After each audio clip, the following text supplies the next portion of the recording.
Baik. Shalom Bapak Ibu yang diberkati Tuhan, kita jumpa kembali dalam FWF Osaka, Ilmuwan Wongso Fellowship obrolan santai keluarga Allah.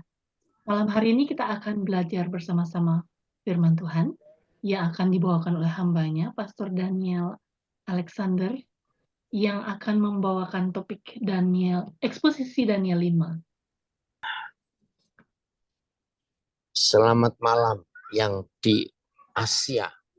Saya ada di Houston, Texas sekarang ini. Ayo kita belajar. Membahas kitab Daniel itu sangat unik, saudara. Sebab satu-satunya kitab di Perjanjian Lama yang sangat dekat dengan kitab Wahyu. Itu adalah kitab Daniel ini. Dan sungguh luar biasa dalam perjalanannya dengan Tuhan. Sangat di kitab-kitab yang lain dalam kitab Daniel.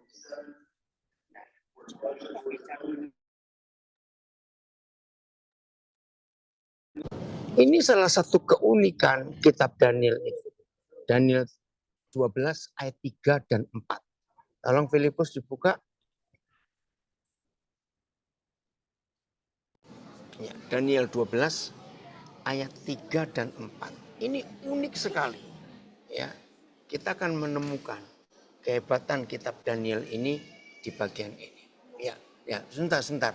Judulnya, lihat judulnya ayat pasal 12 ini di ayat 1. Akhir zaman. Nah, maka itu kitab Daniel ini selalu berhubungan dengan akhir zaman. Ya, nubuat dalam Matius 24, nubuat dalam 2 Tesalonika, ya, semuanya ada hubungan dengan kitab Daniel. Ayat 3 sekarang kita baca. Dan orang-orang bijaksana akan bercahaya seperti cahaya cakrawala, dan yang telah menuntun banyak orang kepada kebenaran seperti bintang-bintang tetap untuk selama-lamanya. Nah, ketika banyak orang, maafkan saya, ketika banyak hamba Tuhan membahas kitab Daniel, itu selalu dalam bentuk, maaf kalau saya nggak kata selalu, sebagian besar ya mereka itu membahas kitab Daniel, maaf, dengan motivasi menakut-nakuti atau menakutkan. Karena memang, sebentar, Instagram saya, oke. Karena memang nubuat-nubuat dalam kitab Daniel ini mengerikan. Ya. Nah, tapi hari ini dengan melihat Daniel 12 pasal ayat 3, maka kita menemukan bahwa tujuan Tuhan menyuruh Nabi Daniel ini menulis nubuatan ini itu untuk kita menjadi cahaya bagi kegelapan dunia di akhir zaman ini. Saudara, ini tujuannya.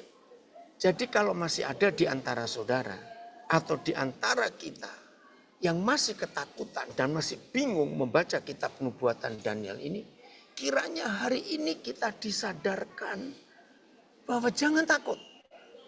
Karena Tuhan memakai saudara dan saya itu seperti bintang-bintang di langit yang bercahaya dalam kegelapan. Mari kita melihat ratusan ribuan tahun yang lalu. Ketika sistem navigasi untuk orang-orang yang di laut dan untuk pesawat-pesawat yang di udara dan untuk manusia-manusia zaman dulu yang melakukan perjalanan jauh ya lewat darat, laut, udara, apalagi yang laut khususnya. Saudara, ketika malam hari tidak ada cahaya matahari, sehingga mereka tidak tahu arah utara, selatan, timur, barat, pokoknya nggak tahu arah. Oh saudara, kita bersyukur. Bintang-bintang itu ternyata menjadi petunjuk arah yang paling bagus. Kompas zaman dulu nggak sehebat zaman sekarang. Ya, maka itu cahaya bintang itu sangat diharapkan oleh semua orang. Khususnya saya pakai kata musafir. Nah, walaupun zaman sudah maju seperti ini, ternyata saudara, masih banyak orang bingung. Bahkan ketika teknologi, ya Google Map, ya, lalu apalagi WhatsApp, lalu apalagi ya, semualah GPS, alat-alat navigasi yang ada. Percaya enggak? Sesekali alat-alat itu enggak bisa berfungsi dengan baik. Nah, dalam kondisi seperti itu, menurut kitab Daniel ini, gereja Tuhan, saudara dan saya harus bercahaya seperti bintang-bintang di tengah kegelapan malam ini dan menunjukkan arah untuk kemana saja orang itu melangkah tidak tersesat. Nah, saya percaya kalau saudara dan saya menggenapi Daniel 12 ayat 3, betapa dahsyatnya kehidupan manusia di dunia ini dan tidak akan bisa tersesat. Catat kalimat itu. Itulah tujuan kitab Daniel ditulis. Hebat. Ya, saya ulangi lagi. Coba terjemahan lain Filipus. Dan yang telah menuntun banyak orang, nggak sedikit orang, kepada kebenaran. Maka itu, saudara-saudara dikasihi Tuhan, belajar kitab Daniel. Jangan lupa Daniel 12 ayat 3, ini kuncinya. Ayat orang-orang yang bijaksana akan bersinar seperti cahaya cakrawala. Mereka lah yang menuntun banyak orang kepada kebenaran.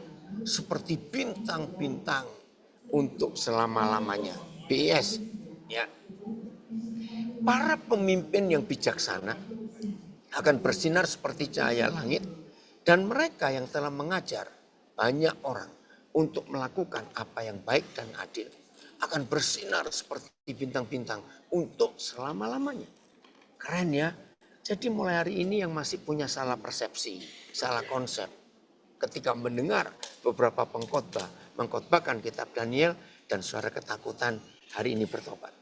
Jangan takut. Karena Tuhan memakai kita untuk menjadi penerang buat banyak orang. Ayat 4 sekarang. Nah, ini ayat 4 keren lagi saudara. Ini tujuan kitab Daniel. Ayat 4-nya, wah ini kalau yang suka ilmu pengetahuan, ya akan kagum melihat ayat ini. Tetapi engkau Daniel, sembunyikanlah segala firman itu dan meteraikanlah kitab itu. Nah, gara-gara kalimat ini, meteraikan kitab itu, artinya apa? Tertutup. Ya, sulit dibuka karena ada meterai. Sampai pada akhir zaman.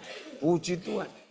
Kitab nubuat ini dikunci. Saya pakai kata itu untuk menggantikan kata meterai. Sampai pada akhir zaman. Nah, ketika saudara dan saya sudah ada di akhir zaman ini, maka kitab itu terbuka. Nah, salah satu kehebatan nubuatan Daniel adalah ketika akhir zaman tiba, ya sekarang ini, maka banyak orang akan menyelidikinya dan pengetahuan akan bertambah. Ayat. Akan tetapi kamu Daniel, sembunyikanlah firman itu dan meteraikanlah kitab itu sampai akhir zaman. Nah, begitu akhir zaman tiba, banyak orang akan pergi ke sana sini dan pengetahuan akan bertambah. Akan bertambah banyak. Ayat. MAPS. Lalu kata malaikat itu lagi kepadaku, Daniel, tutuplah buku itu sekarang dan bubuilah segel. Segel itu dari bahasa Belanda ya, supaya tetap tertutup sampai pada akhir zaman. Ketika akhir zaman tiba, banyak orang akan mencoba menyelidiki apa yang sedang terjadi. Tetapi usaha mereka itu akan sia-sia belaka. Nah, inilah beberapa terjemahan yang beda. Tapi kita lihat fakta. Saudara, 20 tahun yang lalu, nggak usah bilang 30-40 tahun yang lalu, ya, 20 tahun yang lalu, internet itu tidak secanggih sekarang, tidak secepat sekarang. Betul? Nah, kalau diukur 20 tahun yang lalu sampai hari ini, itu perbedaannya dengan saudara-saudara kita yang hidup di tahun 1990-an. Ingat, 1990 ya. Kita nggak usah bicara tentang tahun 1900 awal. Nggak usah. 1990-an. Satu dekade itu. Kalau dibanding, saudara, kecepatannya dengan yang sekarang ini jauh sekali. Lonjakan, apa itu penemuan-penemuan baru, ilmu-ilmu pengetahuan itu jauh. Bayangkan 5 tahun yang akan datang, saya nggak tahu dunia jadi apa. Apalagi setelah munculnya AI atau Artificial Intelligence yang jadi pembahasan banyak orang. Nah, maka itu saya katakan, yang masih punya konsep lama tentang kitab Daniel, hari ini harus berubah. Jangan takut melihat nubuatan Daniel digenapi semua, jangan takut. Karena justru kita menantikan penggenapan itu. Sama seperti banyak hamba Tuhan khotbah kitab Wahyu yang isinya 90% menakutkan. Enggak. Justru kitab Wahyu itu bicara akhir zaman yang sangat indah, sangat menyenangkan. Karena akan ada pemilu internasional. Saya pakai kata itu ya. Jadi kitab Wahyu itu membahas pemilu internasional. Ya, Alin, ya ini sudah coba kenceng ini suaranya, maaf ya. Karena di airport. Dan orang-orang mulai mencari siapa pemimpin dunia yang baru. Jadi kandidat pemilu internasional ini cuma 2. Kandidat pertama adalah jelas Tuhan Yesus. Kandidat kedua ya si kunyuk itu. Nah, kita harus tahu milih yang siapa. Hebat ya. Oke, sekarang kita buka Daniel 5. Ya, karena saudara kita dari kelompok atau komunitas Osaka ini hari ini sampai di Daniel pasal 5. Oh, dari Blitar nyimak jelas ya. Puji aman ya suaranya. Ini cucu saya Rondi ini, kakek senang ya Rondi ikut belajar. Ya. Salam buat ayah dan ibu ya Rondi. Ya. Oke, Daniel pasal 5. Ya. Tulisan di dinding. Oke. Raja Belshazzar, nah saudara jangan bingung. Ya, ada 2 nama yang hampir mirip di dalam kitab Daniel ini. Yang pertama Belshazzar. Nah, itu nama yang diberikan oleh Raja Nebukadnezar kepada Daniel. Belshazzar. Tapi cucunya ya Nebukadnezar ini diberi nama Belshazzar. Nah, ini agak rancu. Begitu ya, agak rancu. Tapi nggak apa-apa, saya kita tahu. Dan ini raja mengadakan perjamuan yang besar untuk para pembesarnya. 1.000 orang jumlahnya. Dan di hadapan 1.000 orang itu ia minum anggur. Enggak salah dalam minum anggur. Dalam kemabukan anggur. Nah, ini mulai masalah. Tapi masalah terbesar yang Tuhan murka. Tuhan murka. Belshazzar menitakan orang. Membawa perkakas dari emas dan perak. Lihat, yang maaf ayahnya bukan kakeknya, yang telah diambil oleh Nebukadnezar ayahnya dari dalam bait suci Yerusalem. Nah, ini masalahnya. Ternyata walaupun Yahweh Tuhan kita tidak sibuk dengan peralatan-peralatan, tapi ini bicara tentang hidup kita. Ya, jadi mereka mabuk minum anggur itu dengan peralatan dari bait suci di Yerusalem yang dihancurkan oleh Nebukadnezar. Bayangkan emas, perak, ya tempat-tempat minum itu dari dalam bait suci Yerusalem supaya raja dan para pembesarnya, para istri, para gundiknya, mereka minum dari perkakas itu.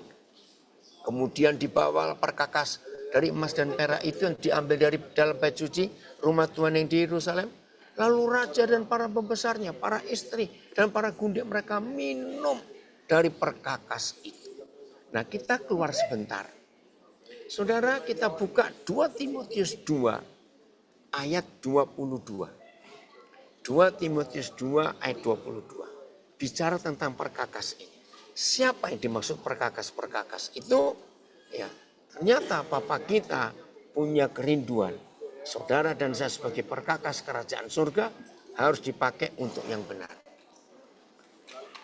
Oh, mulai ayat 20.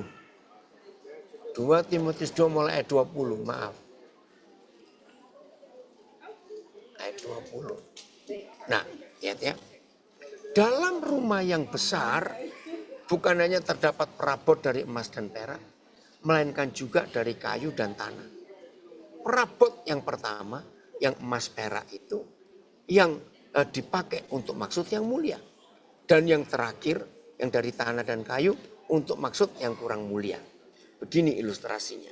Saudara, rumah raja siapapun rumah presiden, rumah gubernur, ya, rumah pejabat tinggi. Pasti alat-alat yang dipakai di rumah itu bukan cuma yang mewah dan itu biasanya ditaruh di ruang tamu supaya orang melihat. Tapi di dapur mereka pasti ada alat-alat yang sederhana. Ya, kayu dan tanah pasti ada. Contohnya di keluarga Indonesia, walaupun presiden pasti ada cobek bukan, ada ulek-ulek bukan. Nah, itulah alat yang ada. Nah, terus ayat 21. Tuhan minta saudara milih mau jadi perkakas yang emas perak yang mulia atau kita mau jadi perkakas yang kayu dan tanah. Ini persyaratannya, ayat 21, 2 Timotius 2. Jika seorang menyucikan dirinya dari hal-hal yang jahat, ia akan menjadi perabot rumah untuk maksud yang mulia. Ia dikuduskan, dipandang layak untuk dipakai tuannya, dan disediakan untuk setiap pekerjaan yang mulia. Hamba-hamba Tuhan, rekan-rekan pelayan, anak-anak saya yang melayani Tuhan, perhatikan ayat 21. Ternyata pemakaian Tuhan atas hidup kita. Dengar, ternyata menurut 2 Timotius 2 ayat 21, pemakaian Tuhan atas hidup kita itu tidak ditentukan oleh Tuhan. Ini luar biasa.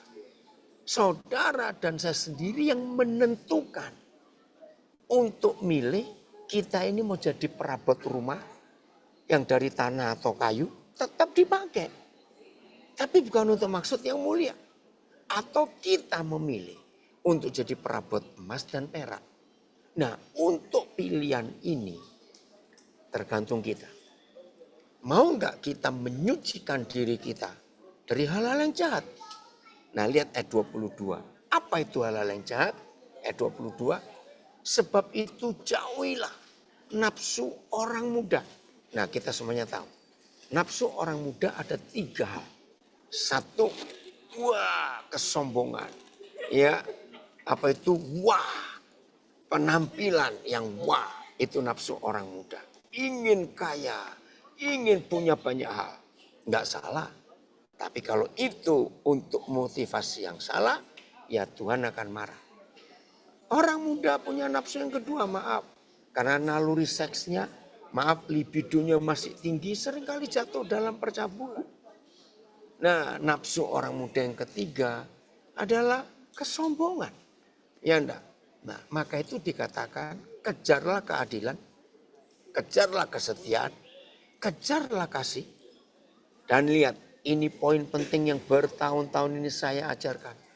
Damai, enggak punya musuh. Bersama-sama dengan mereka yang berseru kepada Yahweh. Lihat tulisan terakhir. Dengan hati yang murni. TSI-nya Filipus untuk ayat 22 ini. Nah, jauhi nafsu orang muda itu, ya. Kemewahan, ya, kesombongan, ya, kedudukan, nah itu nafsu orang muda. Hawa nafsu, maaf, percabulan. Ya, saya baca TSI-nya. Karena itu, atau TSI-nya mulai ayat 20, Filipus, supaya lebih jelas ya. Maaf, mulai ayat 20 TSI-nya. Terus turun ke 21 TSI. Pikirkanlah contoh ini. Di sebuah rumah mewah. Ada bermacam, maaf, ada bermacam-macam piring dan perabot lainnya yang terbuat dari bahan-bahan berharga. Seperti emas dan perak. Tetapi ada juga yang terbuat dari kayu dan tanah liat. Yang terbuat dari bahan berharga dipakai hanya untuk keperluan istimewa. Sedangkan yang terbuat dari kayu dan tanah liat dipakai untuk keperluan sehari-hari. Terus ayat 21-nya. Ayat 21. Demikian juga kamu. Kalau kamu mengkhususkan dirimu hanya bagi Yahweh Tuhan dengan cara menjaga hidupmu tetap murni. Kamu akan menjadi seperti bejana istimewa yang bersih dan layak dipakai Yahweh Tuhan untuk setiap pekerjaan baik. Jadi pilihan kita ayat 22 TSI-nya ayat 22 Karena itu jauhkanlah dirimu dari segala hal yang menimbulkan hawa nafsu dan keinginan orang muda. Berusahalah keras. Wih, keren kata ini. Berusahalah keras untuk terus hidup benar. Tetap percaya kepada Kristus, ya, berbuat kasih dan hidup hidup damai dengan sesamamu. Lakukanlah semua itu bersama-sama dalam persekutuan dengan saudara-saudari yang seperti kamu sendiri. Setiap hari bersekutu kepada Tuhan dengan tulus hati. Wih, luar biasa saudara. Nah, kita kembali ke Daniel 5. Jadi alat-alat emas perak dari bait suci yang di Yerusalem itu dipakai yang salah oleh Belteshazzar. Maka itu Tuhan murka, saudara. Tuhan murka. Maka itu pilihan kita. Kepada siapa kita menyerahkan diri untuk dipakai. Maka Tuhan kita yang kita berikan hak untuk mengontrol, untuk mengatur, untuk menguasai, ya, untuk menuntun kita. Maka dialah yang akan memakai kita.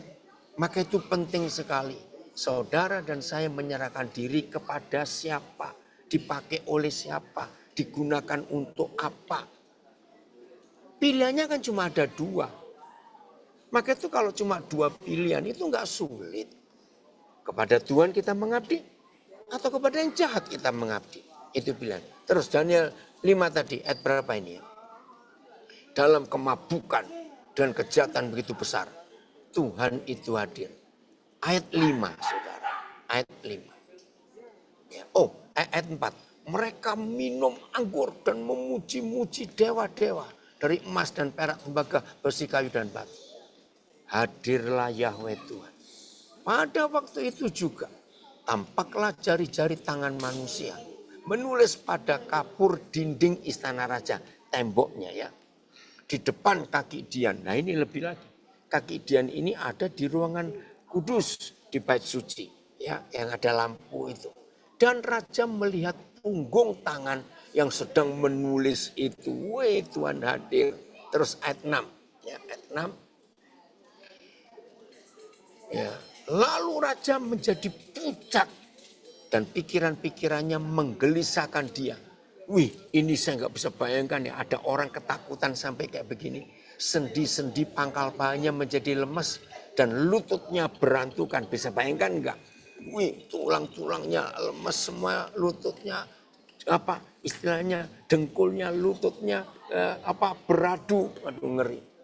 Kemudian berseluruh raja dengan keras supaya para ahli jampi, para kasdim, orang-orang pintar itu, para ahli nujum tiba menghadap. Berkatalah raja kepada para orang bijaksana di Babel itu. Begitu ketakutannya sampai keluar sebuah perintah.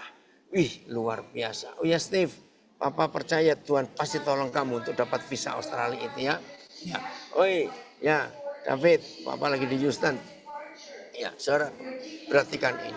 Setiap orang yang dapat membaca tulisan ini dan dapat memberitahukan maknanya kepadaku, kepadanya akan dikenakan pakaian dari kain ungu dan lehernya akan dikalungkan rantai emas, dan di dalam kerajaanku ia akan mempunyai kekuasaan sebagai orang ketiga. Wih, siapa yang gak tertarik, saudara, dengan imbalan, ya, dengan reward, dengan hadiah, siapa saja yang bisa. Tetapi semua orang bijaksana dari raja yang telah datang menghadap tidak sanggup membaca tulisan itu. Catat, membaca saja tidak sanggup. Dan tidak sanggup memberitahukan maknanya kepada raja. Keren ya. Saudara, apa yang kita lihat dari peristiwa ini? Papa, kami kagum akan kasih-Mu. Kagum loh saudara. Bagaimana tidak kagum? Raja yang sudah begitu kurang ajar. Kelakuan yang sudah enggak layak di hadapan Tuhan. Merusak alat-alat bait suci. Catat, terserah. Saudara mau ngomong apa lagi tentang Raja Belteshazzar ini. Kebejatannya, kerusakannya. Sudahlah, terserah mau pakai kata apa. Dengar. Jujur saya tanya. Kalau Tuhan seperti kita, Masih mau ngurus nggak? Masih mau menegur nggak orang model begini? Ini yang saya kagum. Jujur, ngerti maksud saya? Iya, kalau Tuhan model saya biarin. Begitu pilihanmu kok. Kamu mau rusak, mau apa, terserah. Maka itu syukuri, betul, dibuang saja. Ini dari Nabi Rin. Tapi tidak dengan Papa di surga. Dia masih hadir mengingatkan Belshazzar. Inilah kasih yang luar biasa. Maka itu kalau masih ada orang di antara kita yang masih greget-greget, yang masih gampang jengkel, gampang marah kepada orang-orang yang luar biasa. Finish, nanti kamu tanya Melki. Ini saya ini baru dikerjain lagi oleh satu anak yang sama. Dan ini yang keempat kalinya. Nah, saya dapat anak ini dari lembaga pemasyarakatan anak di Bali.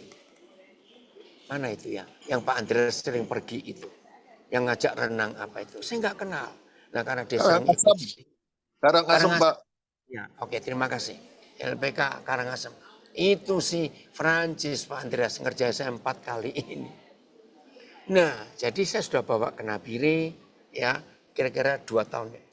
Ya setahun lebih yang lalu. Ya kerja baik di Nabire.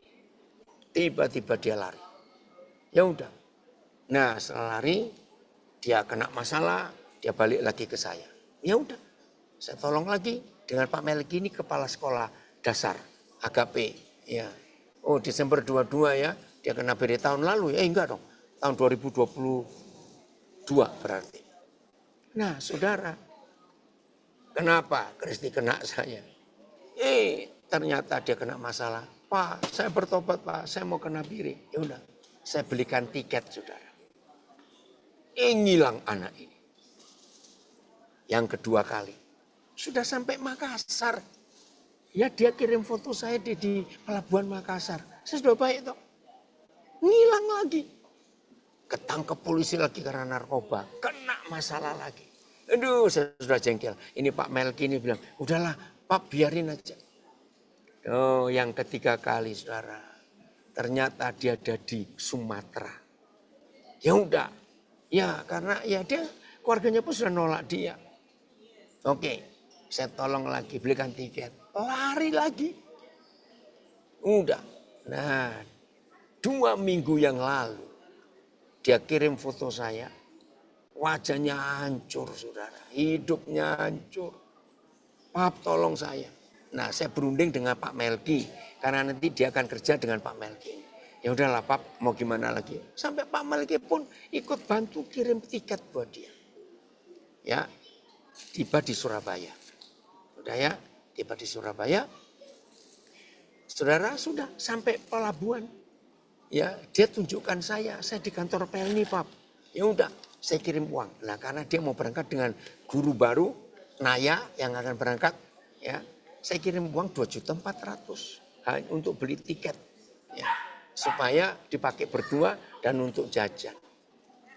Setelah dia telepon dari kantor Pelni dan saya juga melihat bagaimana orang tiket Pelni itu dia foto semua. Karena dia tahu supaya saya yakin. 10 menit kemudian saya telepon. Teleponnya dimatikan gak bisa ditelepon. Saya bilang ke Melki, Mel bagaimana ini anak. Melki bilang ya mau bagaimana lagi. Nanti saya ganti uang papa. Gak usah lah. Sekarang Naya yang bingung. Uang tiketnya harus dipegang dia. Akhirnya Naya harus naik pesawat besok malam. Ya Rabu. Ke Nabirinya. Bayangkan saudara. Enggak sampai 2 hari. Kantor polisi ya kota besar Surabaya nelpon saya. Dia bilang, Bapak, anak Bapak ada di sini. Anak yang mana? Saya kan bingung saudara. Ini loh yang namanya ini. Ampun dia ketangkap polisi dia saudara. Ternyata uang itu enggak dipakai untuk beli tiket. Dia beli narkoba. Nah terus polisinya bilang negosiasi. Bagaimana Pak? Mau ditebus enggak? Biarinlah. Saya sudah capek ngurus dia. Ngapain ditebus? Saya bisa bayangkan. Nah, terus kira-kira bagaimana nanti? Ya, saya bilang, ya lihat nanti aja mau diapain anak kayak begini. Sudah, ya Fitri, Naya besok malam berangkat dari Surabaya ke Nabire. Ya, kamu kontak dia aja. Saudara, inilah kisah Belshazzar. Sekurang-kurang ajarnya dia seperti itu. Tuhan masih hadir, saudara. Mengingatkan dia. Lagi sekali, inilah bukti kitab Daniel. Luar biasa, ya. Kitab Daniel sangat hebat. Tuhan masih hadir, nulis lagi. Aduh. Papa, tolong semua kami untuk bisa menjadi jawaban untuk buat dunia. Upun, Papa senang kamu hadir. Saudara, luar biasa. Oke, ayat 11. Ya, ayat 11. Maaf. Oh, ayat 10, maaf, ayat 10. Karena perkataan raja dan para pembesarnya itu, masuklah permaisuri ke dalam ruang perjamuan. Nah, ini keren. Hai para istri, dengarkan kisah permaisuri Raja Belshazzar ini. Saya kagum.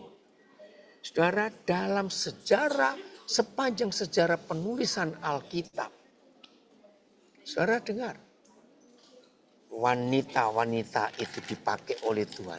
Walaupun banyak wanita yang dipakai oleh Tuhan dalam sejarah penulisan Alkitab ini, sebagian besar itu bukan yang percaya Tuhan. Masih ingat istri Pilatus? Masih ingat? Masih ingat Ratu Esther? Ya, masih ingat Sarah? Masih ingat istri Manoah? Wah, luar biasa. Dipakai oleh Tuhan. Dalam kondisi raja sedang gila ini, maaf sebagai kata gila. Tiba-tiba permaisuri, saudara harus tahu.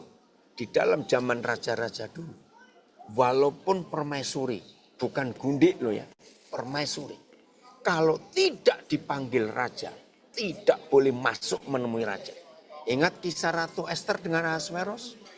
Maka itu sampai Esther berkata, kalau toh terpaksa aku mati. Karena aku nggak dipanggil raja. Aku tetap mau menghadap. Nah seperti permaisuri ini, raja nggak manggil.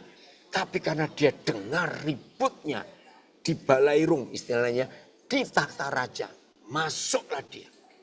Berkata, ya raja, kekala hidup Tuanku. Suami pun dipanggil Tuhan karena raja. Janganlah pikiran-pikiran Tuanku menggelisahkan Tuanku. Dan janganlah menjadi pucat. Hebat. Ingat ini. Sebab dalam kerajaan Tuanku ada seorang yang penuh roh para dewa. Roh para dewa yang kudus. Dalam zaman ayat Tuanku. Ada terdapat pada orang itu kecerahan, akal budi, dan hikmat. Coba bacakan ini terjemahan yang lain, Filipus. Ini menarik sekali untuk dibahas ya. Menarik. Ya. Ayat ini perkataan permaisuri. Ada seorang dalam kerajaan Tuanku yang penuh dengan roh ilah-ilah yang kudus. Ya, bukan Tuhan. Pada zaman ayat Tuanku, raja terdapat orang yang memiliki pencerahan, pengertian, dan hikmat. Seperti hikmat para ilah. Raja Nebukadnezar ayat Tuanku mengangkat mereka menjadi kepala para ahli ilmu gaib. Para ahli mantra dan orang-orang kasdim dan para peramal. Masih ingat 4 bersaudara ini? Sadrak, Mesak, Abednego, Daniel, ya. AYT, BIS. Sebab dalam kerajaan Tuanku ada seorang laki-laki yang dipenuhi oleh roh dewa-dewa yang suci. Pada masa pemerintahan ayat Tuanku, orang itu terbukti mempunyai kecerdasan, pengertian, dan hikmat. Yang seperti hikmat para dewa. Ayat Tuanku Raja Nebukadnezar telah mengangkat dia menjadi pemimpin para ahli tenung, ahli jampi, orang-orang berilmu, dan ahli perbintangan. Hebat. Selanjutnya ayat berapa ya tadi? 12. Lanjut. Masih terjemahan yang lain? Ya ayat 12 sekarang ya. Karena pada orang itu, nah ini loh, saudara dan saya harus mengerti ini. Karena pada orang itu terdapat roh yang luar biasa. Yeremia almarhum selalu memakai ayat ini dalam bahasa Inggrisnya Spirit of Excellence. Ya, nah itu apa kata mutu dari Gereja Kristen Perjanjian Baru GKPB yang didirikan oleh Yeremia, roh yang excellent. Ini dia. Karena pada orang itu terdapat roh yang luar biasa dan pengetahuan dan akal budi sehingga dapat menerangkan mimpi, menyingkapkan hal-hal yang tersembunyi dan menguraikan kekusutan. Ini keren kata ini. Yakni pada Daniel yang dinamai Belshazzar oleh raja. Baiklah sekarang Daniel dipanggil dan ia akan memberitahukan maknanya. Ayat ini. Sebab roh yang luar biasa, pengetahuan dan pengertian untuk menafsirkan mimpi, menyingkapkan hal-hal tersembunyi dan menguraikan kesulitan terdapat pada Daniel yang dinamai Belshazzar oleh raja. Biarlah sekarang Daniel dipanggil dan ia akan memberitahukan maknanya. PS, ia luar biasa pandai dan bijaksana serta ahli dalam menerangkan mimpi, mengungkapkan rahasia dan memecahkan soal-soal yang sulit. Namanya Daniel. Tetapi raja menamakannya Belshazzar. Panggillah dia. Ia akan memberitahukan kepada Tuanku apa artinya tulisan ini. Saudara-saudara yang dikasihi Tuhan, khususnya para istri, khususnya para wanita. Lihat kisah yang luar biasa. Saya ulangi lagi, ternyata di sepanjang sejarah penulisan firman Tuhan, dari Kejadian sampai Wahyu, wanita-wanita, istri-istri punya peranan yang tidak main-main asal mendengarkan suara Tuhan. Weh, Paulus senang sekali kau hadir. Berapa hari ini saudara, ada seorang istri ya yang sangat disakiti oleh keluarga suaminya. Catat, disakiti habis-habisan, saya tahu. Bahkan puncaknya saudara, ketua mama mertuanya meninggal. Itu anak-anak, jadi saudara-saudara dari suaminya, gebuk-gebukan di rumah duka ketika peti jenazah masih ada. Sampai masuk TV, masuk koran, beritanya ramai. Nah, istri ini nggak terima. Karena suaminya dipermalukan di depan orang. Nah suaminya pun ya udah kita urusan polisi saja. Karena wah semua orang ngadir sampai ngeri. Gara-gara warisan. Nah 3 hari yang lalu ya sebetulnya istri sudah nurut firman Tuhan. Ya sudah nurut. Mau sampai membatalkan, mencabut tuntutan perkara itu. Sampai pengacara polisi heran. Kok bisa? Yaitu pengacara urusan dicabut ya karena dia melakukan firman Tuhan, mengampuni. Tapi suatu saat ketika setan mengganggu pikirannya, tiba-tiba setan ngomong gini pada dia, seandainya aku bisa dapat warisan dari mertuaku, itu kan bukan untuk aku, itu untuk kedua anakku. Maksudnya baik bukan? Tapi rupanya setan tahu untuk mengerjakan kehancuran hidupnya. Saudara tiba-tiba dia stres lagi. Padahal sudah tenang.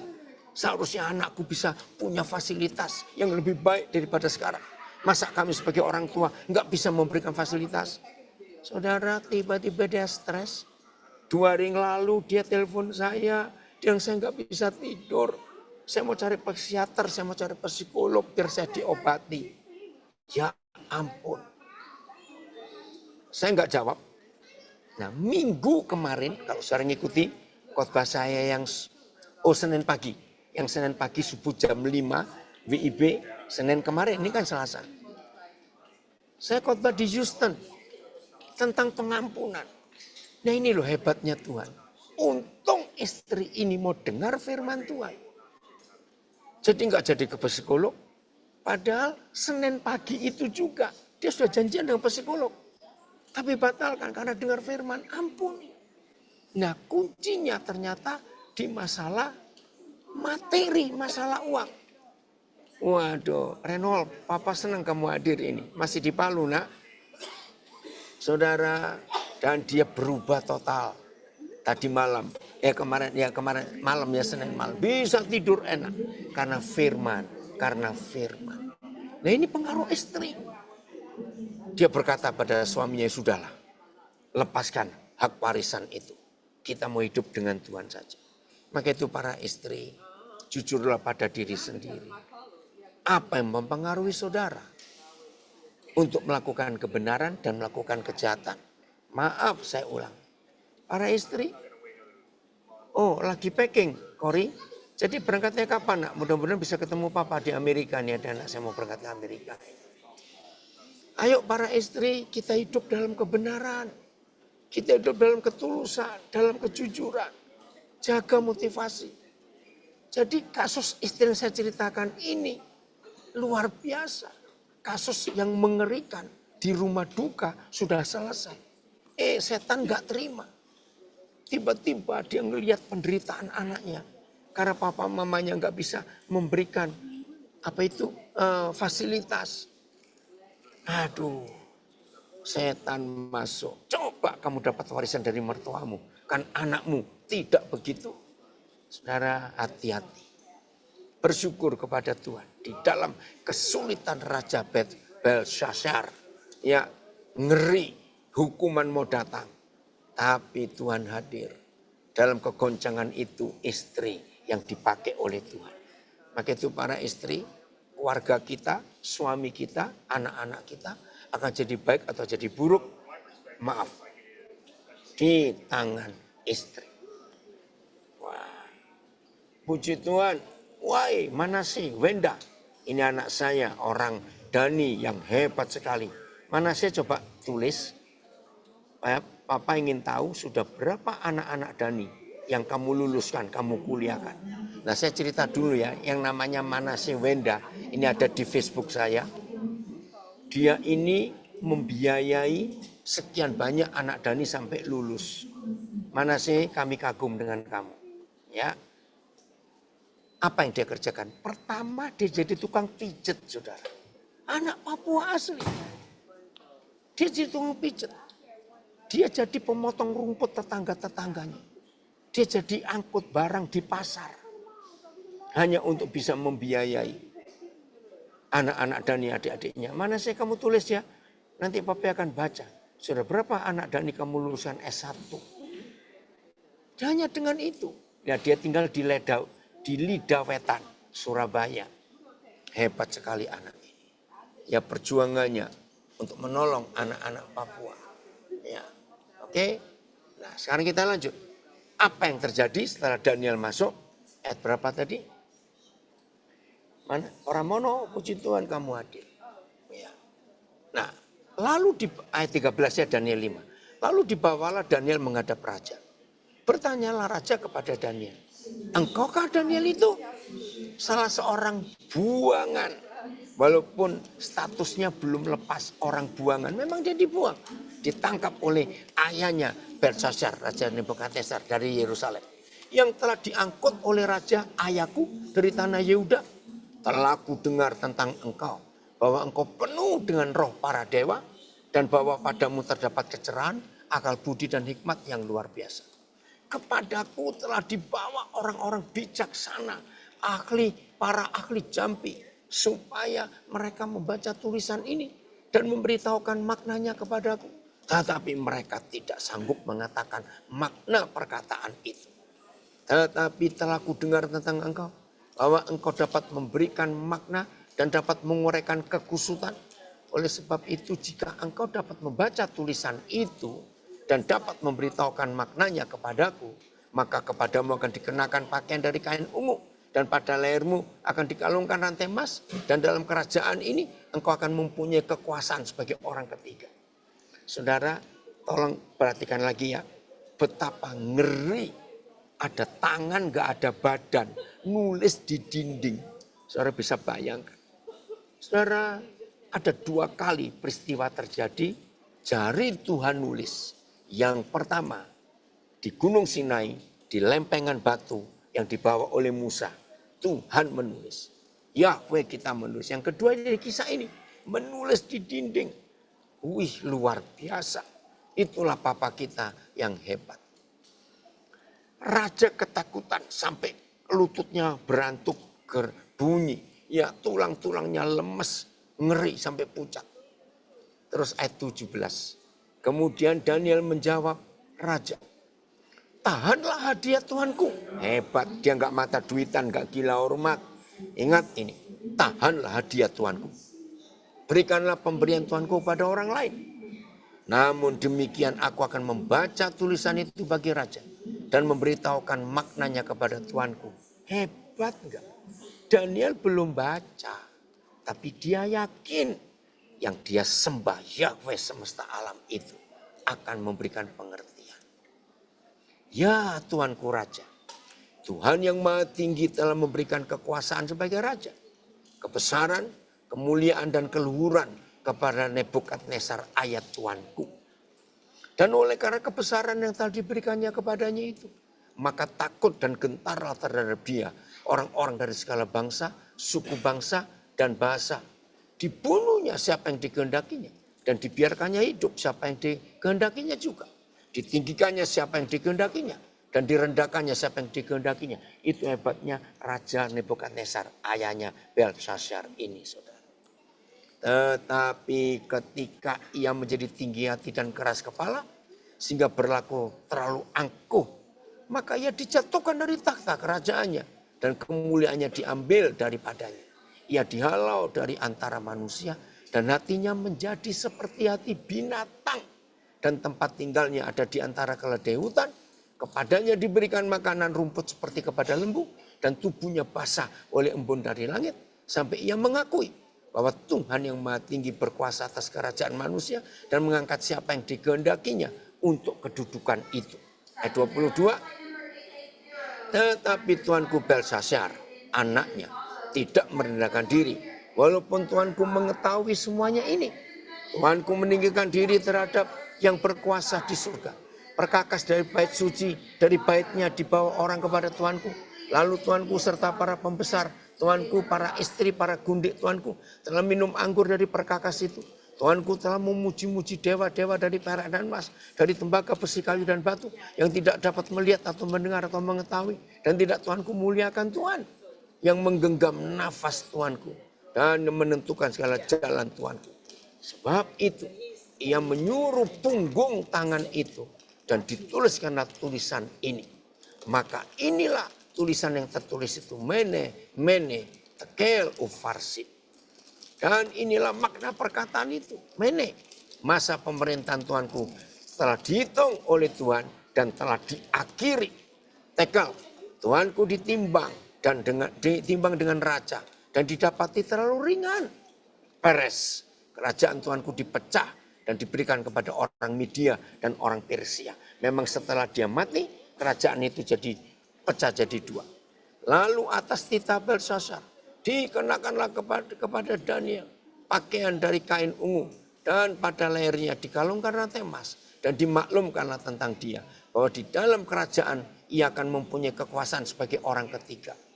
Saudara, ternyata dia tidak mau bertobat. Ngeri ayat 30. Pada malam itu juga terbunuhlah Belshazzar, raja orang Kasdim itu. Ngeri, saudara. Inilah kalau orang itu tidak mau bertobat. Saudara, Papa selalu memberi kesempatan kepada kita. Oh ini saya bacakan Wenda. Wow, Wenda. Dokter ya 2 orang. S3 itu. Woi, dokter ya. S3 2 orang. Ini loh. Tukang pijat anak suku Dani dari Wamena. S2 1 orang. S1 17 orang. SMA 2 orang masih sekolah. Sementara di rumah ada 12 orang. Wow, Wenda. Mana sih, hebat sekali kamu. Ya, dia pernah jadi kondektur angkot, saudara, di Surabaya. Bisa meluluskan. Wah, sekarang di mana semua, Wenda? Ya, nanti Bapak telepon kamu ya, masih punya nomornya. Ya, ayo dalam hal seperti ini kita ikut mencontoh Manasya Wenda ini. Ya, anak Dani, anak Papua. Aduh, awal-awal dia kuliah di Surabaya setengah mati, saudara. Ya, oke ya. Jadi semua kita bisa menjadi pelaku firman Tuhan itu juga. Nah, inilah Daniel pasal 5. Kiranya saudara dan saya mau memperlakukan hidup ini dengan benar di hadapan Tuhan. Maka kalau kita memperlakukan hidup ini benar di hadapan Tuhan, saudara, kemuliaannya akan luar biasa. Contoh hidup Daniel, diberi hadiah begitu besar, dia tolak. Karena hatinya tidak melekat pada uang atau pada materi, tapi tetap pada Tuhan. Oke, sebelum kita akhiri, ya mumpung ini bandara masih sepi, saya ingin ada diskusi dulu. Ya, tolong, yang mau bicara langsung di Zoom boleh, atau mau nulis boleh. Saya mau baca. Ayo kita diskusi, saudara, sebelum kita selesai. Ayo, yang di Instagram, Facebook coba nulis, nanti saya akan baca. Yang di Zoom mau nulis juga boleh. Ayo, jangan buang waktu. Siapa yang baru ngerti hebatnya kitab Daniel ini dengan pengertian yang berbeda? Ya, ada. Oh, puji Tuhan, saudara yang komen, Steve Willing. Amin, terima kasih Pak, hidup benar dan selalu bersyukur. Betul. Ayo, jangan sia-siakan waktu. Facebook, Instagram, Zoom, silakan nulis. Saya tunggu. Saya beri kesempatan lagi sedikit.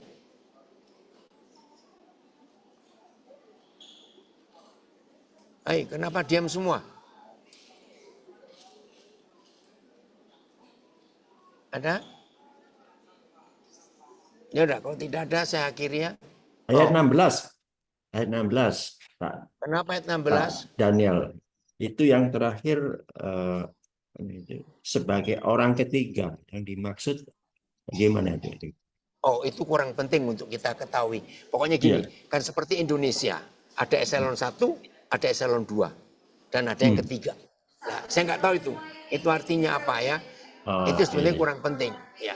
Tapi ayo kita yang lain. Oke, ada tulisan saya baca, Fanny pernah bilang Tuhan itu bebal dalam hal nggak mau berhenti mengasihi kita. Malam ini saya baru tahu, betul Tuhan itu dablek, saudara. Untuk menyayangi orang model kita ini dablek. Tapi itulah kasihnya. Oke, ada komen lagi. Mungkin yang dipikirkan raja tetap memberi Daniel hadiah. Seperti menyuap Tuhan ya. Ya mungkin juga. Oke. Ya betul, maksudnya bebal itu nggak mau menyerah. Ya, jadi Tuhan itu bebal dalam hal mengasihi kita yang kurang ajar dan bejat seperti kita ini. Oh, dari Klaten, matur nuwun Pak, sampun dielingke. Ya, puji Tuhan. Ada lagi. Jadi kita perlu hidup benar supaya hidup tidak ada rintangan ya Pak, betul. Ya. Oke. Salam Koden. Senang bisa bergabung langsung dengan Koden yang biasa saya hanya mengikuti melalui YouTube. Saya dengan Dian, orang tua tunggal dengan 7 anak. Wow, it's blessing bisa kenal langsung dengan Koden. Oke, Dian tinggal di mana? Kok bisa kontak ya? Orang tua tunggal dengan 7 anak itu nggak main-main. Betapa sulitnya hidup itu. Ya, dari Jakarta. Terima kasih Bapak yang selalu Bapak surga ya, yang selalu menunggu kita untuk berubah sesuai maunya. Amin. Udah? Oke, kalau sudah saya kembalikan kepada Bu Ayu. Oh, ada lagi. Penting di tengah-tengah dunia yang semakin gelap, perlu dan penting jaga kekudusan dan intim dengan Tuhan. Betul, jangan lupa jadi bintang-bintang yang percaya. Oke, dari Bandung. Ketika Tuhan menjadikan alat untuk dipakai, untuk maksud mulia. Ketika dimanfaatkan oleh orang lain, Tuhan sendiri yang menjadi pembela. Wih, betul sekali ini. Ya, perkakas bait suci dipakai untuk yang salah. Tuhan nggak terima, Tuhan bela. Terima kasih. Wah, Papa dapat pencerahan baru lewat kamu, Yosef. Wah, dari Bandung, ya, motivator hebat di Indonesia. Daniel membuat keputusan yang benar di awal dan memanage keputusan itu setiap hari. Itu Daniel 1 ayat 8. Makasih Paulus. Oke, ya betul ya. Jadi ketika kita dipakai oleh setan, diambil, Tuhan nggak tinggal diam, dia pasti turun tangan. Woi, dari news anchor hebat dari Jakarta, Mengikuti Yesus mesti totalitas 100%. Gaya hidupnya mesti serupa Yesus, memberi dan melayani. Terima kasih. Iya, oke, udah.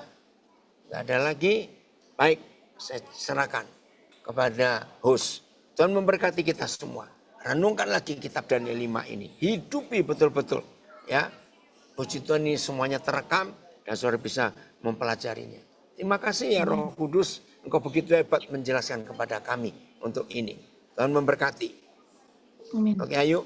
Mau bagaimana? Terima kasih Koden yang sudah menyampaikan firman Tuhan malam hari ini.